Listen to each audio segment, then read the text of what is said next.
sebuah suasana yang agak mencekam bagi saya. Tapi perjalanan harus dilanjutkan dan ketika hari menjadi gelap, ada teriakan dari ujung sana yang mengatakan, "Hati-hati ada ular di jalur."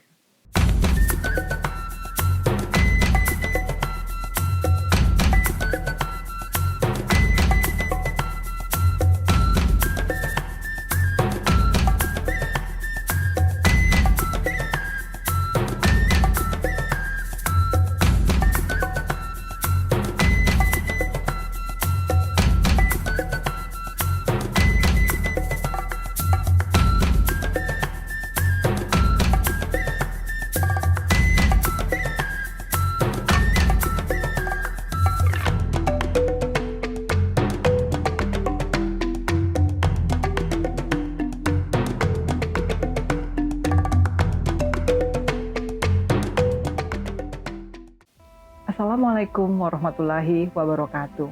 Saya Marisa dan saat ini saya sedang duduk di sebuah pojok kecil toko outdoor yang hangat, mengenang jejak-jejak langkah saya dalam sebuah perjalanan yang saya beri nama perjalanan menunduk. Bukan karena saya lelah atau kalah, tapi karena saya ingin belajar rendah hati dari jalanan-jalanan asing yang tidak pernah menyuruh siapapun untuk sombong. Kali ini saya ingin berbagi cerita sederhana mengenai perjalanan saya ke gunung-gunung di Maluku Utara. Gunung pertama yang ingin saya sambangi adalah Gunung Gamkonora di Halmahera Utara, dan itu harus melewati Pulau Ternate. Perjalanan ke Pulau Ternate dengan menyinggahi Makassar, itu saya lakukan pada beberapa waktu yang lalu. Saya bertemu dengan teman-teman sependakian yang memang punya tujuan yang sama untuk menyambangi Gunung Gamkonora. Kami bertemu di Bandara Sultan Babulah di Pulau Ternate. Bersama-sama kami memperkenalkan diri masing-masing dan ternyata mereka semua masih muda-muda. Hanya saya yang paling tua di antara mereka semua. Saya meragukan apakah mereka bersedia untuk ditemani oleh seorang nenek-nenek seperti saya, tapi perjalanan ini saya harapkan tetap menyenangkan.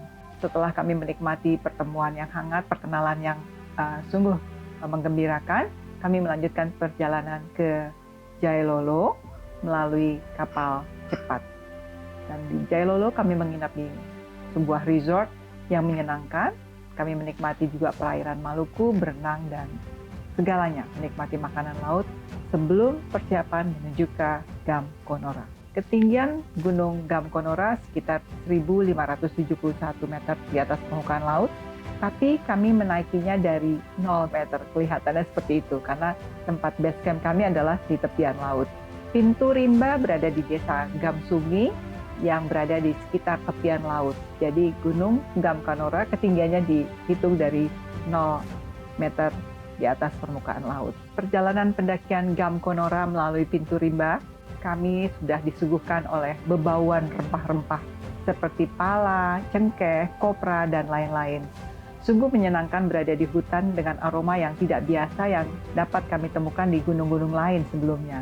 Di sini kami merasakan bahwa inilah surga rempah-rempah yang memang luar biasa, sehingga menjadi intayan para kolonialis zaman dahulu untuk mendapatkan harta karun berupa rempah-rempah yang sangat berharga. Perjalanan pendakian ke Gunung Gamkonora dari pos 1 sampai ke pos 2, walaupun berada di perkebunan, tapi bukan perjalanan yang tidak menantang. Karena perjalanan dari Pintu Rimba sampai ke pos 2 adalah perjalanan menanjak. Untungnya di pos 2 kami dapat menikmati air kelapa yang segar langsung dari pepohonan kelapa yang ada di sekitar sana.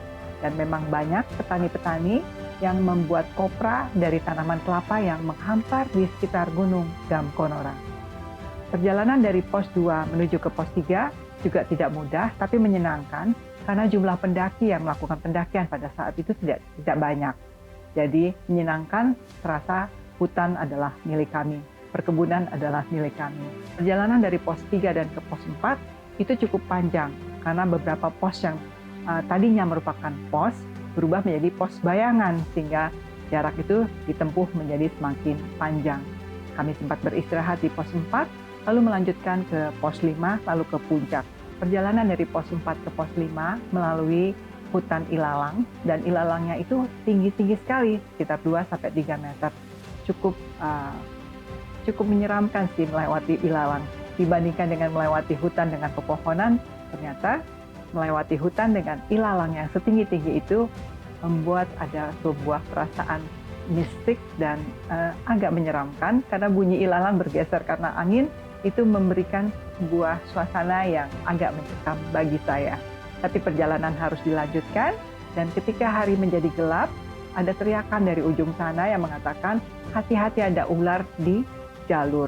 Karena saya adalah pendaki dengan jalan yang cukup lambat dibandingkan anak-anak muda yang sudah mendahului saya, mereka tiba di depan saya lebih dahulu, sehingga mereka mengetahui bahwa ada sesuatu di depan sana yang perlu diberitahukan kepada saya, karena saya adalah pendaki yang terakhir dari rombongan yang menuju ke pos 5. Mereka berteriak bahwa ada ular di tengah-tengah jalur. Lalu saya bersama pemandu atau guide saya memilih jalur ke kiri untuk tidak melewati jalur utama. Dan apa yang saya temukan kemudian setelah melewati jalur kiri, saya melihat bahwa ular itu cukup panjang dan berwarna hitam legam berada di tengah-tengah jalur utama. Ular itu sekitar 2,1 meter, berwarna hitam, dan dia hanya terdiam di sana. Saya merasakan aura ular tersebut demikian karismatik, tapi saya harus melewati hal itu. Dan kami melanjutkan perjalanan menuju ke puncak. Hari semakin malam, pada pukul 10 malam, saya tiba di kawah atau kaldera Gunung Damkonora dengan sehat, aman, lahir dan batin. Karena saya tiba di kaldera waktu sudah malam, sekitar pukul 10 malam, maka saya tidak melihat apapun di sekitar saya. Ketika pagi harinya saya bangun, ternyata kaldera itu berair dan sungguh indah seperti danau. Tapi tidak tinggi, hanya sebatas lutut orang dewasa, mungkin sekitar 50 cm. Kami menikmati kaldera yang berair dan bermain-main di kaldera tersebut. Seolah-olah menjadi kolam renang raksasa bagi kami semuanya yang melakukan perkemahan di sekitar kaldera. Konon, apabila ada hujan yang lebat, akan muncul sebuah air terjun yang indah di sepanjang atas perbukitan kaldera tersebut. Sayangnya kami tidak dapat menikmati momen tersebut dan hanya mendapatkan air yang memenuhi kaldera Gunung Damkonora. Saya sempat menuliskan perasaan dan kesan-kesan saya ketika mengalami kejadian tersebut di Gunung Damkonora. Kira-kira seperti ini. Dan di sana, di antara gelap yang tersamar kabut, muncul sesosok tubuh panjang melingkar, hitam legam dengan leher menjulang dan mata yang menyala redup merah jingga. Seekor ular, besar, diam, seolah menunggu. Namun aku tahu itu bukan ular biasa, itu ular gaib, ular yang tak bernama. Dalam cerita-cerita orang tua Halmahera, ular besar yang mendiami Gang Konora disebut Eha Luma, penjaga tanah batas. Dia bukan hanya ular, ia siluman, kadang muncul sebagai penguji, kadang pelindung, kadang cermin dari isi hati manusia itu sendiri. Kalau kau lari, ia akan kejar. Kalau kau menantang, ia akan berubah. Tapi kalau kau hormat, ia akan menjadi jembatan. Itu dulu yang pernah ku dengar dari seorang teman saat berkumpul di bawah pohon kenari sambil minum kopi dan mendengar kisah-kisah lama dari penjaga gunung. Kisah itu kini hidup di hadapanku. Aku tidak bisa berlari. Aku menunduk pelan dan menyentuh dada kiri tempat hatiku berdetak dan berbisik seperti yang diajarkan tetua. Aku hanya tamu, tidak membawa marah, tidak mencari lebih dari izinku. Angin berhenti, ilalang pun tak bergerak. Waktu terasa beku. Ular itu menatap lama. Matanya memantulkan dunia yang aneh. Ada nyala api, danau yang tenang, dan wajah-wajah tua yang menyanyikan mantra. Aku tahu dia sedang diukur bukan dari langkah, tapi dari niat. Ada sebuah kenangan yang luar biasa di Gam Konora. Di tengah malam kita bisa melihat Milky Way dengan jutaan dan bahkan miliaran bintang berada di atas kaldera Gunung Damkonora. Keindahan itu adalah berkat dari Allah, berkat dari semesta yang ditunjukkan kepada kami pada saat kami mengunjungi puncak Damkonora. Sebagai informasi, walaupun ketinggian Gunung Damkonora adalah 1.571 meter di atas permukaan laut, tapi teman-teman jangan menganggap itu remeh, bahwa itu adalah ketinggian yang tidak sama dengan ketinggian misalnya 3.000 meter di atas permukaan laut dan sebagainya. Gunung Damkonora ketinggiannya benar-benar dihitung dari 0 meter di atas permukaan laut. Perjalanan menunduk mengajarkan saya bahwa yang paling berharga bukanlah tempat tujuan, tapi bagaimana kita menapakinya.